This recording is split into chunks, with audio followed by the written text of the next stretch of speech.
Ja vás vítam.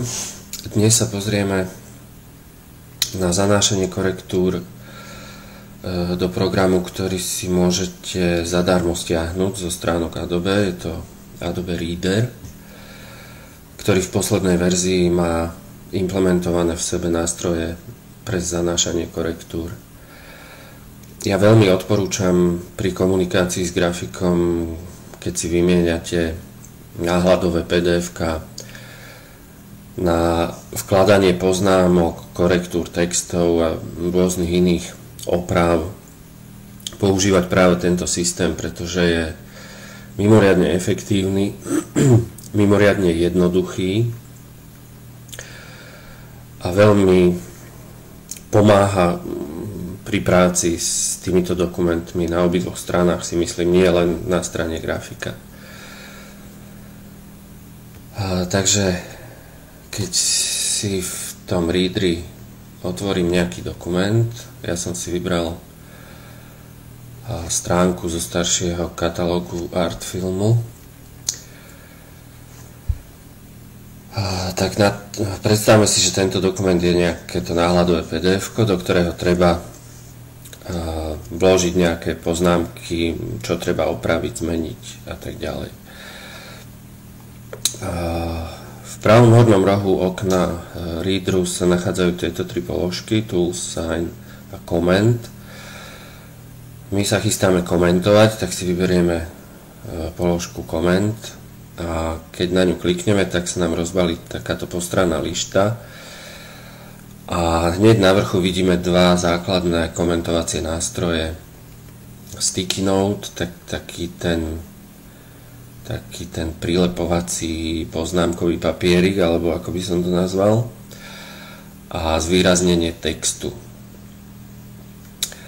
Sú síce len dva tieto komentovacie nástroje v tejto free verzii Adobe Readeru, ale bohate nám vystačia na vo všetkých situáciách, aké si len vieme predstaviť, pretože ja si myslím, že ani netreba.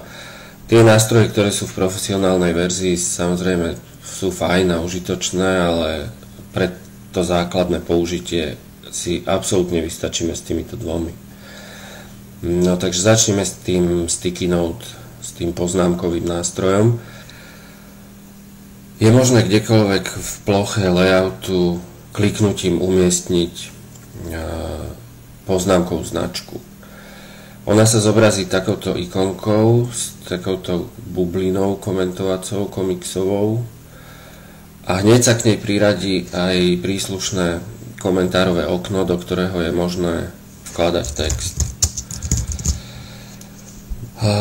Táto značka je vhodnejšia pre také, povedal by som, všeobecné komentáre alebo poznámky, ktoré sa týkajú nejakých všeobecných vecí, layoutu, nejakého zdelenia.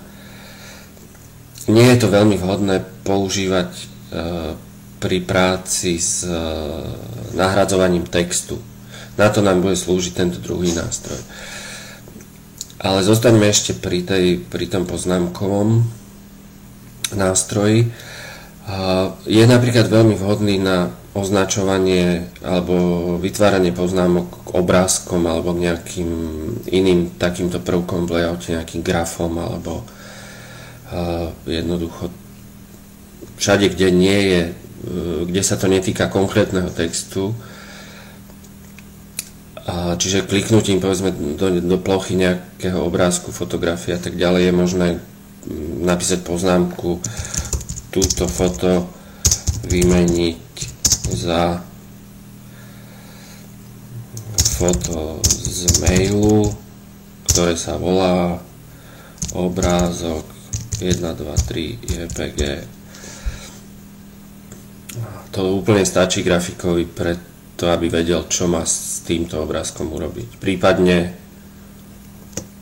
to môže týkať úplne nejakých iných záležitostí. Môže sa to týkať napríklad toho, že ubrať kontrast. Proste takýmto spôsobom. Myslím, že je to jasné. A prejdeme si k tomuto druhému nástroju, teda k tomu zvýrazňovaniu textu.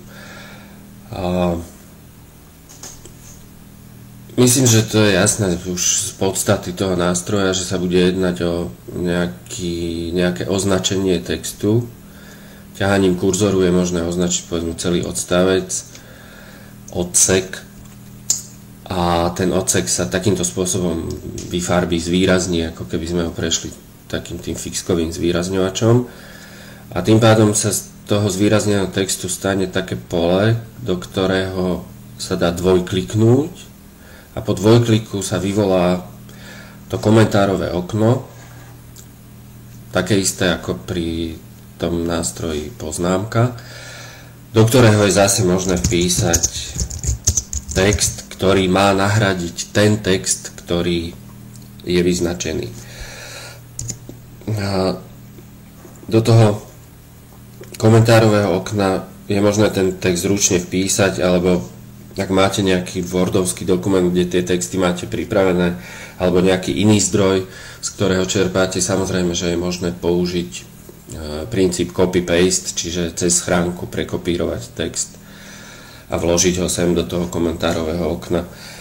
Je jasné, že takto isto to funguje aj na jedno slovo, povedzme, alebo jedno slovo v texte sa dá označiť dvojklikom na tom slove, alebo zase ťahaním cez dve.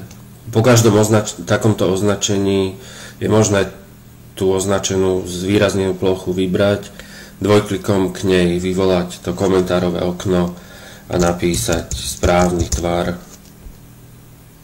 Takýmto spôsobom sa grafik dozvie, čo, kde treba, akým spôsobom opraviť. A často sa stáva, že pri použití tohto nástroja človek vyznačí, povedzme, nesprávne ten reťazec textu, ktorý chce komentovať, a potom si pomôže tým, že to ešte nejakým spôsobom dotiahne. Takto nejako. A týmto spôsobom vytvoríte vlastne dve samostatné komentárové políčka, a to môže byť metúce, čiže ja ale určite odporúčam, pokiaľ sa vám takéto niečo podarí, tak stačí to komentárové pole označiť a klávesou backspace alebo delete zmazať a radšej natiahnuť nové. Ešte raz, pretože to vrstvenie tých komentárových polí na sebe proste je strašne metúce. To je, vidíte, to 1, 2, 3 a vyzerá to ako jedno súvislo označené pole.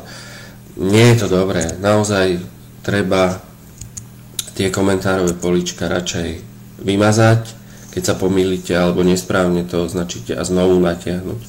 Samozrejme je výborné si priblížiť pohľad na ten dokument, aby ste sa trafili presne do toho textu, ktorý chcete komentovať.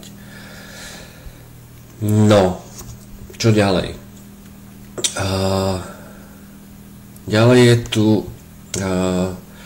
v tej postrannej lište, ako ste si určite všimli, keď som tam pridával tie komentárové značky, tak sa mi tu vytváral akýsi zoznam. Ten zoznam je veľmi užitočná vec, pretože čo položka komentáru, to položka v zozname a ja v tom zozname, alebo teda grafik, keď dostane takéto okomentované PDF-ko, môže si v tom zozname ísť položku po položke a za každým vidí, ku ktorej položke sa ten komentár viaže a dokonca si môže z tohto zoznamu tie opravené, tie korektúry, tie správne tvary textov vykopírovávať a použiť ich do zlomu.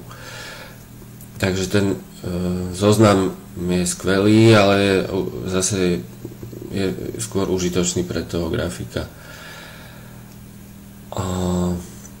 To by pre úplný základ mohlo stačiť. Všetky tie ďalšie veci, ktoré sa týkajú tej práce s tými poznámkovými komentárovými nástrojmi, už nie sú v tom praktickom využití také dôležité. Ja si myslím, že drvivá väčšina si vystačí s týmto základom a pokiaľ to budete používať takýmto spôsobom, tak mi verte, že